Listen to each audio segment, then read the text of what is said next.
Yeah, that's right, Ryan. Phil and Rye, our producer, Austin and Anita in the back running the sticks. Listen Up, presented by Dempsey's and Sportsland. Ryan, first of all, I want to thank everybody for their support coming through on the UConn Huskies. Use enormous second half defeat Tennessee 84-67 video.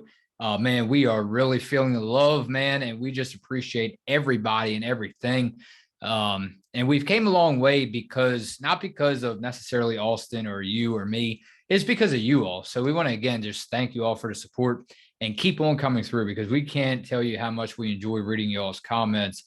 Make sure you like the video. And most importantly, do yourself a favor and subscribe to the channel for us. Hey, Ryan, also, I know you had an announcement, and I think that I'm going to need your help for this before we get into this last check-in against Villanova. Is that right? Villanova? Villanova, yeah. On this Saturday evening, the 28th, championship Sunday tomorrow. A lot on the line for everybody in the sports world. Ryan, I know you wanted to announce, I might need some help because I don't really access our email that often. A lot of people know I don't check emails on a regular basis like I should.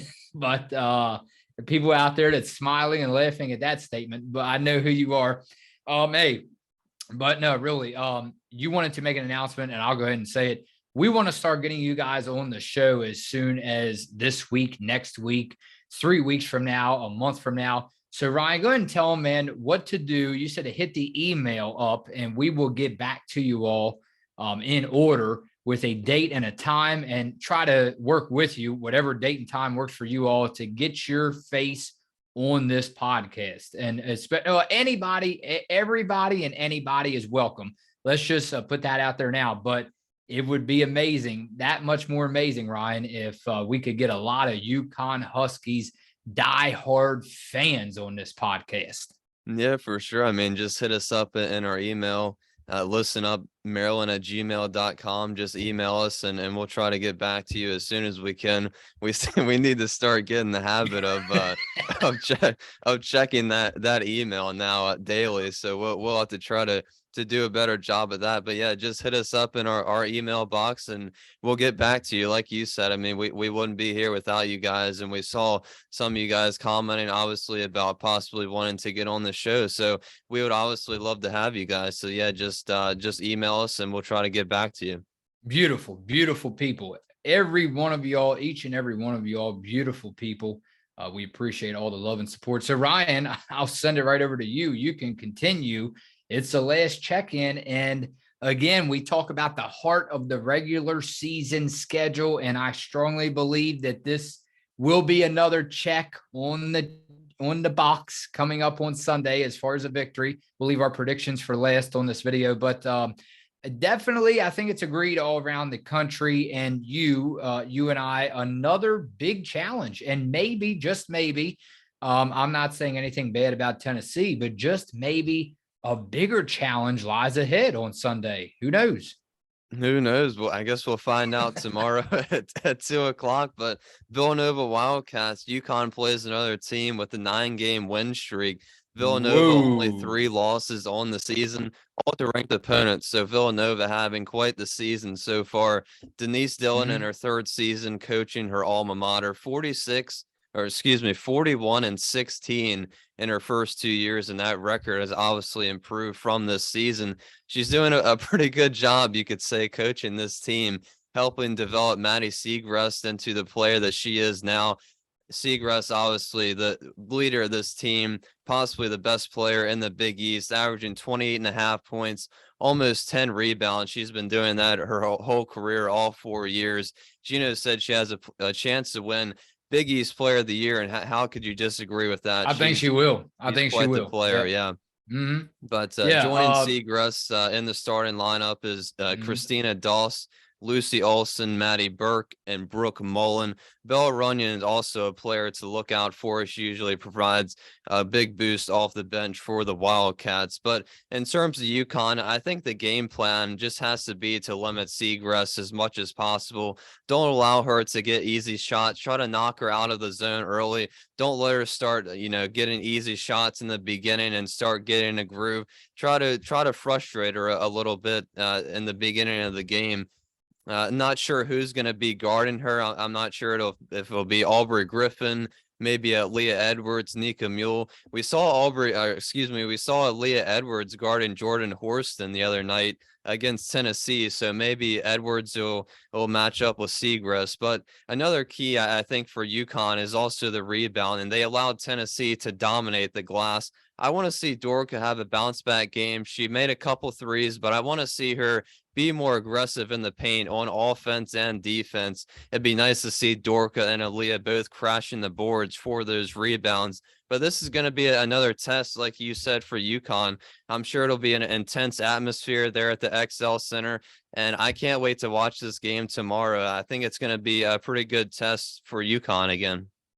No, you're right, man. And Seagrass, you mentioned shutting her down. You're definitely right, because she leads the nation in scoring, Ryan. And you have, or actually, I have that information as far as to back your statement up, man, because I totally agree with you.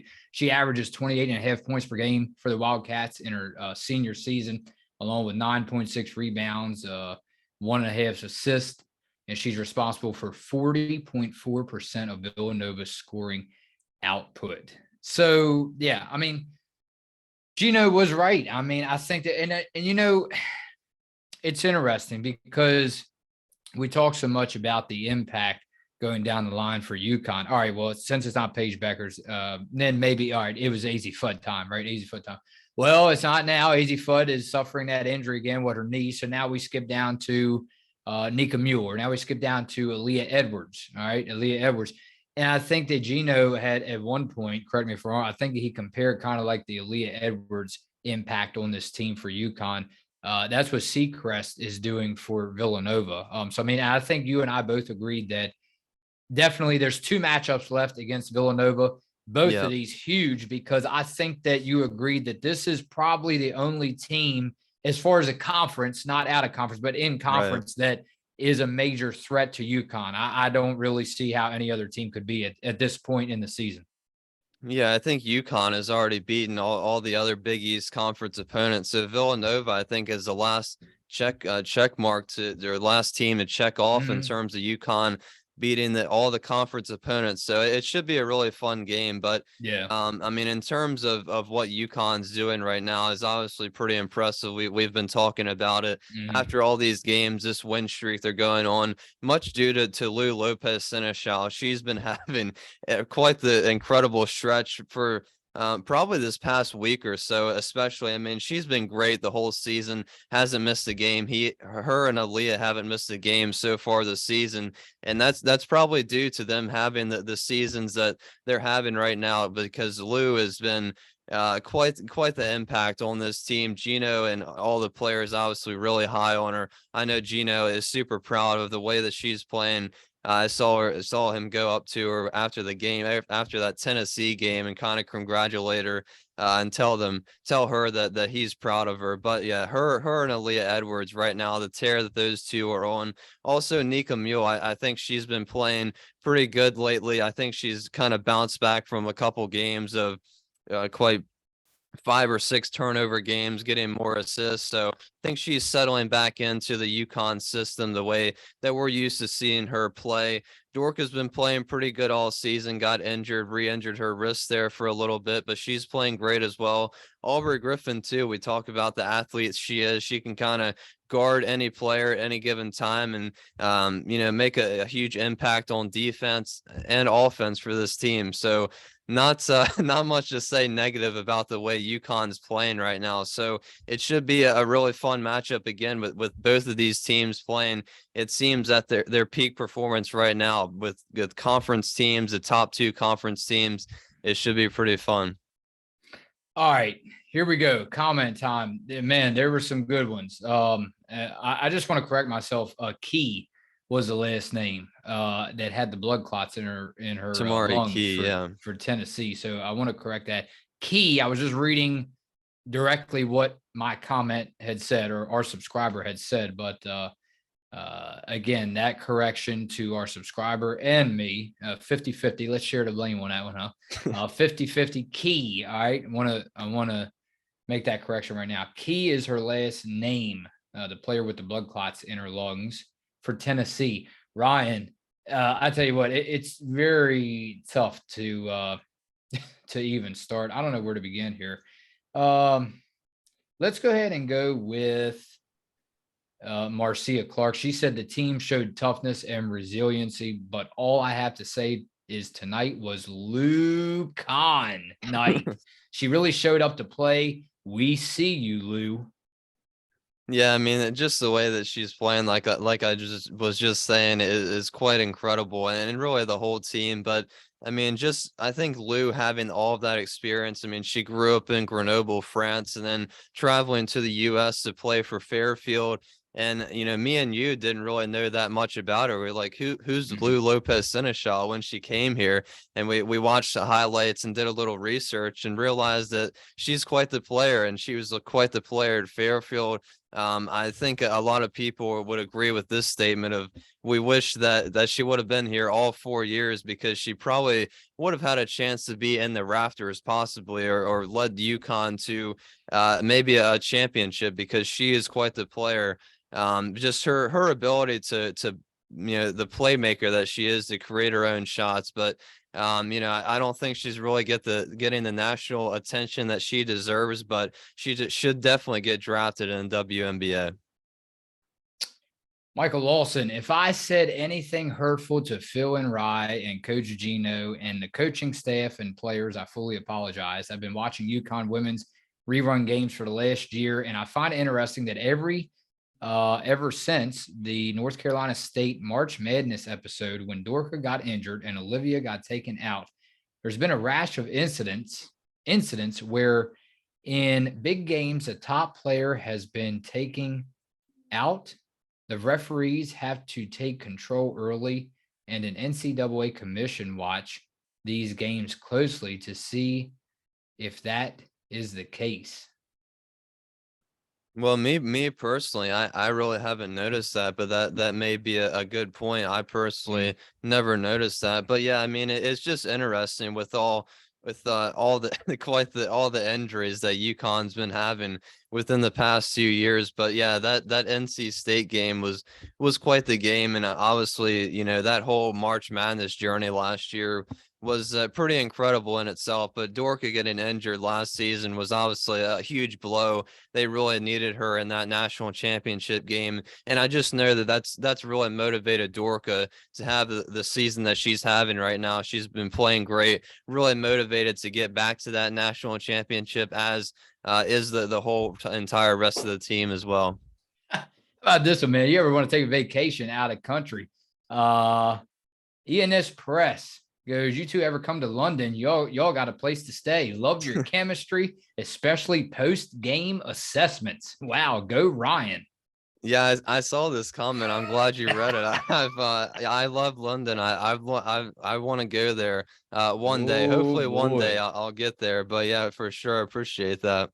Hey, listen to this. This gives us another incredible idea for off-season videos. Grobel, we haven't heard that name for a while. We appreciate Grobel coming through. Recruiting update class of 2025.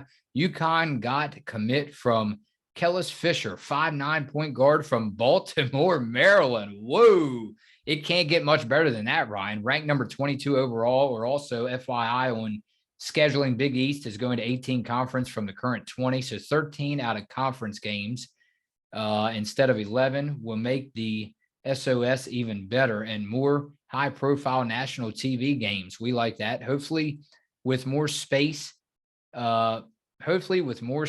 more likely to get another series against Stanford, which hasn't happened since Stewie's Frosh and sophomore year. Also, hopefully get Louisville back to a regular series would be good. Also, making UCLA semi-regular and USF. Yeah, I mean, thanks for that schedule update. That's pretty interesting. I'm glad that's happening, because the strength of schedule would definitely be a whole lot better. And it'd be nice to see, UConn play more teams out of the conference. We get so used to them playing this huge stretch within a 2-month period of just all in conference teams. So it would be nice to see UConn play some more out of conference opponents and get a little tougher schedule to prepare them even more for March Madness. But yeah, I did see Fisher with that recruit recruit that UConn got her. So that's pretty exciting. Didn't know she was from Baltimore, Maryland. So though, not far from here. So yeah, that's exciting. We'll probably go over the recruits maybe during the off season as well. All right, Ryan. I think that you're not going to like this score prediction just because. Don't be in fear. I'm not taking number 21 Villanova. Everybody, calm down, Connor. Don't drop your Cheetos. Ryan, I tell you what, man. I have a close one tomorrow, even closer than the Tennessee game. I'm taking Connecticut, 85-80.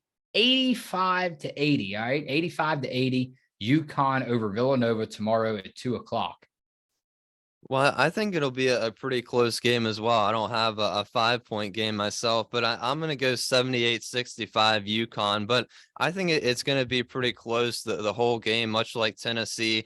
I think the atmosphere and the intensity is going to be much similar to it than it was in Tennessee. So like I said, it should be exciting. I'm glad UConn has this game at home so that the UConn faithful are behind them and cheering them on. That's it, Ryan. We will cut it right there, and we will be back with you all tomorrow, Ryan, probably around 4:00, 24 hours from now. It's a number 5 UConn women to face one of the top players in the country in this big matchup, Ryan.